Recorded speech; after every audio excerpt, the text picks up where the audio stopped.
Hello everyone, a very good morning, good afternoon, and good evening to all of you. This is your host Vaibhav. Today's session, so far, if we look at the movements in the forex market, has been of the dollar dominance apart from the euro, which is having its upward momentum, specifically after the release of US data, in which we saw the wage cost rising not much, and that has given some impetus to the euro, which has been less bearish compared to the other currencies. But other currencies, major currencies in particular, like AUD, even GBP for that matter, are trading bearish in today's session, and similar sentiments are prevalent in the equity segment as well. So let us now head to the JForex 4 to look at the possibilities and see how we can take advantage of these changing scenarios in which we are seeing this turnaround in the sentiments in markets, particularly after this release of US economic data. And even the laggards like AUD seems to be having a spurt on the upper side. But if we go back in time and look at this prior price formation, it has been of lower lows and lower highs. So it is interesting to see if this is going to change or if it is only momentary spurt and likely reverse course in matter of time. But whatever it is, our job is to figure out the best possible combination to take the advantage of the momentum. For us, the immediate momentum is very important, and using the correlational analysis, we can figure out the momentum and the relative strength of the momentum with the comparison of major currencies, so that if we are looking for the buy trade, we end up with the strongest bullish momentum possible, and if we are looking for the sell trade, we have to find the best bearish combination possible. Now let's look at the euro usd charting. If we see the price formation for the day, particularly after the start of the Asian trading session, initially it was declining slowly and steadily. After the European trading session started, first it went sideways and then this jump of almost 50 pips happened. But it was not a sustained move on the downside. Immediately after this reversal came in this reversal again after this spurt, and it sustained for quite a long. I think when I was looking at the chart a couple of hours back, I was sensing a opportunity to buy when it was stabilizing in this range, and it went well. We saw this move on the higher side, and then this fresh impetus. As euro is the least bearish of all the major currencies, we can take chances for the buy trade in the euro USD. But the thing is, we need this momentum to sustain, and it should not decline much in next hour or two, and only in that scenario I think it will be a wise call to go for a long trade further, with the possibility of euro again getting back towards 1.09. But as I said, for that it is very important for euro to hold closer to this 1.085 1.086 range and not decline toward this immediate swing low. So if it does that, if it sustains this momentum and consolidates on these higher levels, then we will have a lot more chances of getting the movement and the momentum as well as the timing of the entry right. Let's start our comparison of these immediate price moves with the other major currencies. As I looked at the AUD's chart, the timeline of the AUD is suggesting the more bearishness prevailing in the AUD. And if we look at this immediate spurt and compare it in terms of the magnitude with the euro, the move is of around a half a percentage point from these lower levels to around this immediate swing high, and it is holding quite well. So at the moment it is indeed looking like a good choice, but we need more time for it to pass. If we look at the chart of the Euro USD, it started to change course earlier, as this price range of last 2 hours and the 1 hour is telling us to look at the price range over 4 hours. Let us change this to 48 Donchian channel range. Let us change it to 48. These are the SMA 24 and 12 to have us the price average price prevailing over last 2 hours and 1 hour respectively. Now if we look at this, the euro has climbed past this immediate swing high and it is now not far off from the day's high.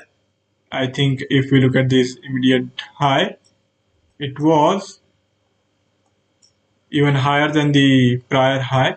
So it has made a new high and it is now trying to expand on the higher side. So the euro seemingly is the best option for the buy trade in current environment compared to the AUD.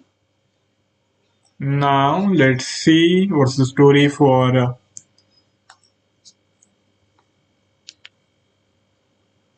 other major currencies.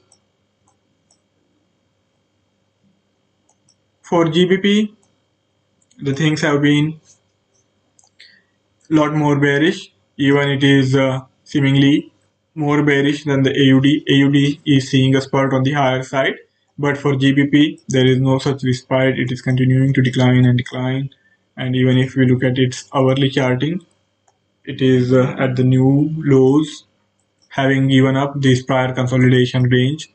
It has broken below this prior range, and that makes it a lot more bearish. But for Euro, the things are not that bearish. If it holds closer to this range, I think we can even look for a possible upside move. But of course, the momentum from this medium term perspective is bearish, and we will have to keep that in mind.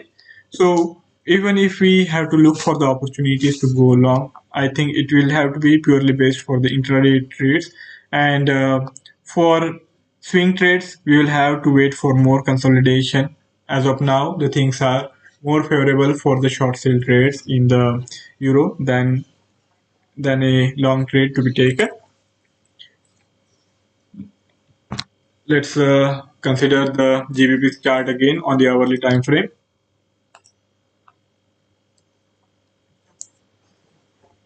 So here, as you can notice, we have this GBP prevailing closer to the day's low. And if we revert back to the lower time frame chart, I think we can indeed take short sale trades in the GBP as it is not really rising much from these lows. It is rather holding closer to the immediate swing high. So some new trade can also be initiated if it doesn't break past the immediate swing high. We can expect it to get closer to this immediate low or even below it in coming hours. That possibility is there. So the GBP is the most bearish and the euro is the least bearish, and possibly you can even call it bullish for intraday perspective. Let's see what's happening in NZD. The NZD declined earlier in the day, particularly after this 4 GMT move, and same momentum continued in the European trading session as well. But here we are seeing a fresh spurt along with the euro and the AUD. This big move is absent in the GBP, so that makes it more favorable for short sell trade. NZD, as of now, I would prefer to avoid any kind of short sell trade to be initiated at the moment. Maybe after consolidation, if it doesn't really rise much, we can indeed think about going short in the NZD as well. But as things stand, GBP looks like a better choice, a lot better choice, and Euro is seemingly the best possible choice for the long trade. Now we will have to invert our scales and then look at these charts of USD CAD, USD CHF, and USD JPY. For the CAD, the momentum seems to have turned, just is the case with the other major currencies like Euro, AUD, and here the CAD has declined substantially, almost 50 or even more pips. And if we look at its hourly charting, it is quite a swift turnaround from these higher levels. And it is a correction of sort after making these swing high, which is higher than the other this prior swing high. For euro, the immediate momentum has turned bearish, but of course it will have to sustain this momentum and not correct much from these levels. Only in that scenario we will be in a position to go short in it. So if we have to compare its move with the euro, let's compare the timeline. For euro, the immediate swing high, 4 hourly high, came in at 14:30 GMT. For USD CAD, the move happened bit later on, and if we look at its price formation, it is still far off from the day's low, while euro is at the day's high. So you have to keep these differences in mind, both in terms of the timeline of these fresh low formation, as well as in case of the it being away from the day's low. I think the CAD is not that bullish against the dollar. It is like middle of the pack. It is looking more favorable compared to the AUD and the NZD. Of course, it is less strong compared to the euro, but it is ahead of the GBP. GBP is a lot more bearish. So we have to place the CAD somewhere along AUD and NZD. Let's consider USD CHF.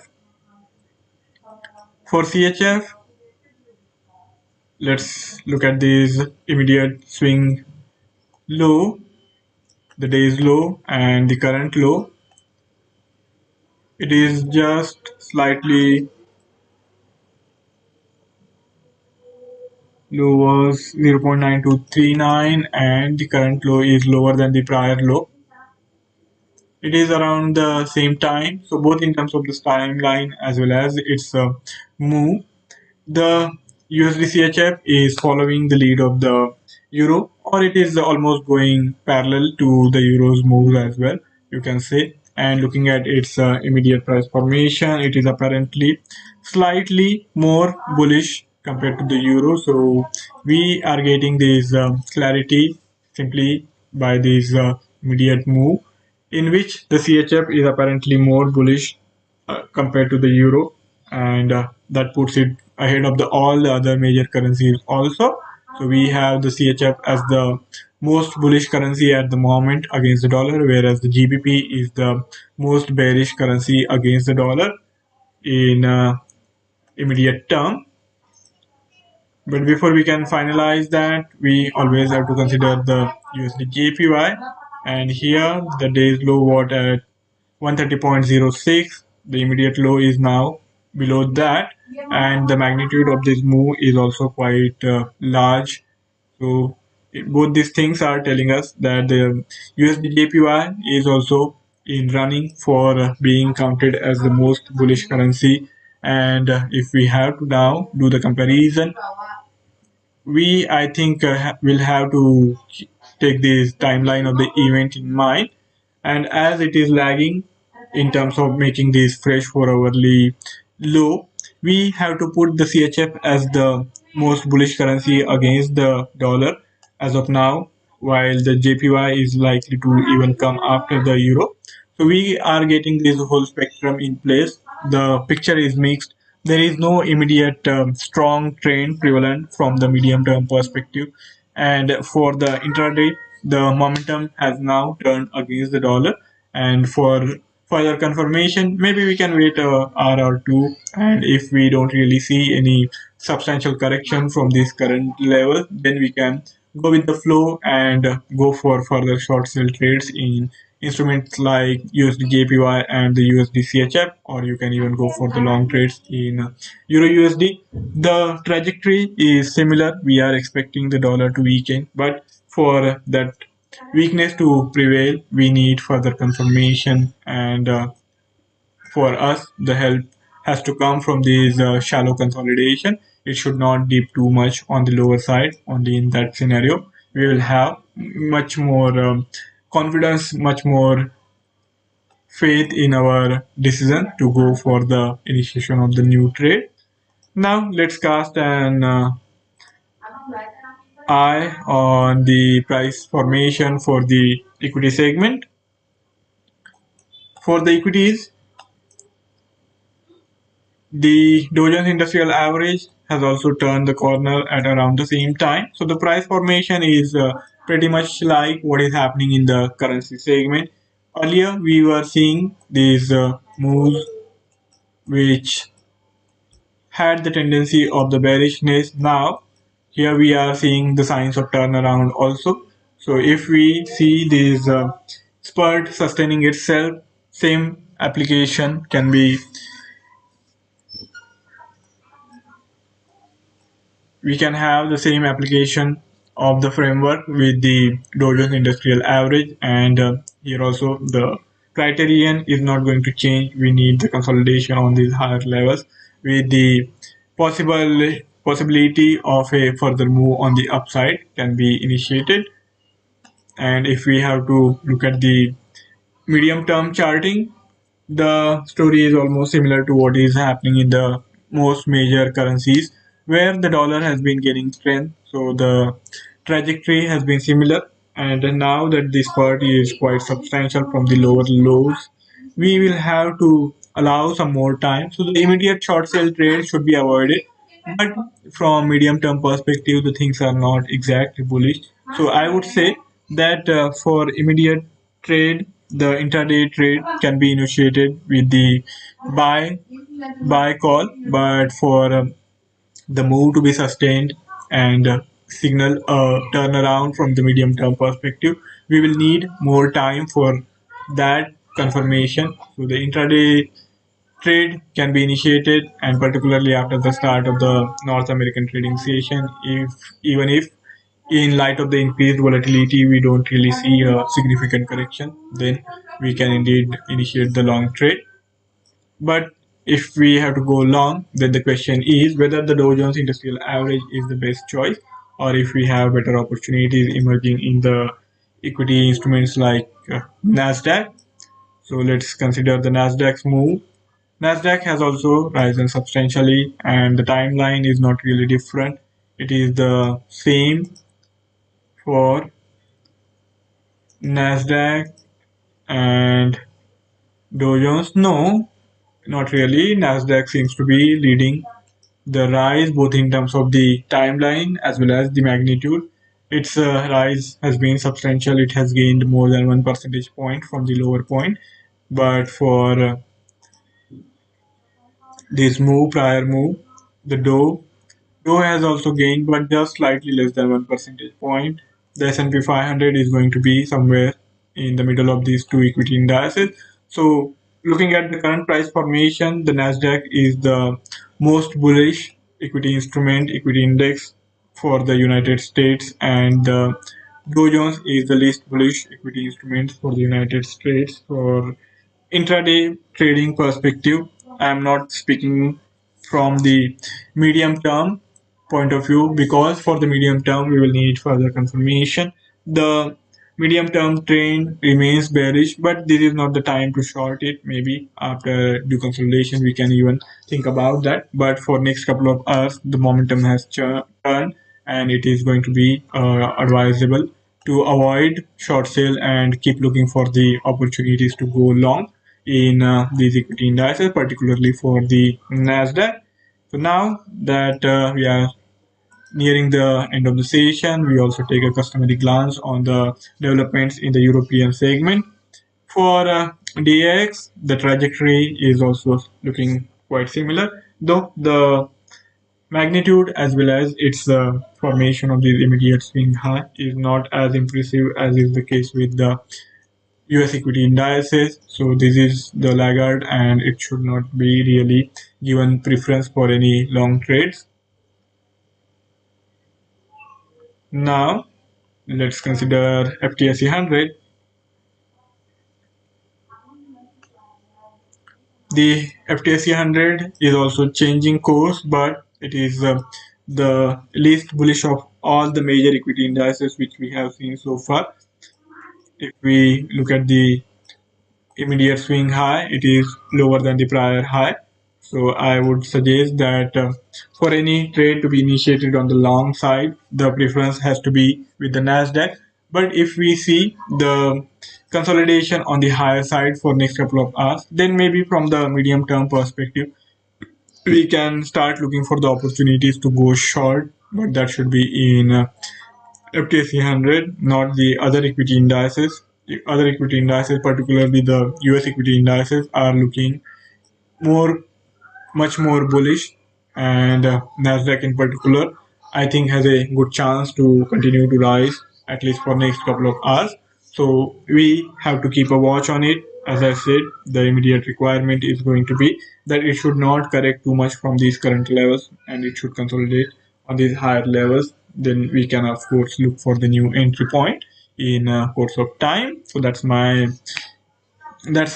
inference from the current price action using the correlation and the regression analysis.